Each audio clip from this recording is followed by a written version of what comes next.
There is some uh, sort of relationship between pay and teacher shortages, but it's not entirely clear. I suppose the biggest factor is what's the pay, what's the income of other graduate professions that teachers could otherwise have been in. So it's not so much what's the situation in pay with teachers, but how does it relate to other areas? If students in areas like humanities, law, sports, science, and so on got jobs that had higher pay, they were given pay rises, that would tend to encourage teacher shortages because the people who might have become teachers might then take those. But there's a lot more to it than pay.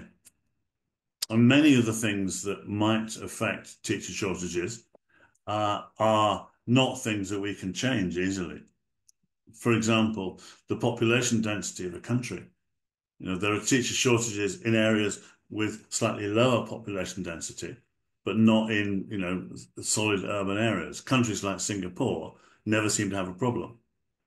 Now, we don't know why that is exactly. Things that matter most are things like,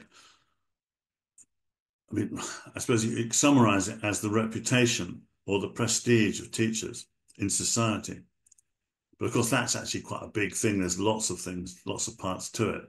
It's partly the way in which they're portrayed in the media and in fiction. But perhaps most importantly, it's whether we control the abuse and intimidation of teachers by students. The second thing, I suppose, major factor is the working hours. When the working hours of teachers, the contractual working hours of teachers are longer, there's actually less chance of a teacher shortage. It's not the working hours so much as the teaching hours, the contact hours for students. So if the ratio of teaching hours to working hours, contracted working hours, is high, that seems to be happening in countries with shortages.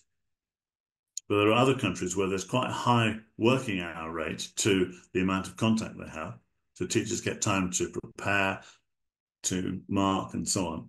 Then there seems to be less of a problem. So the prestige of teachers, the professional esteem in which they're held, is related partly to their pay, partly to the resources of school, but how they're treated by students, how society treats them, and how much downtime they have in their job when they're not actually, in front of a class.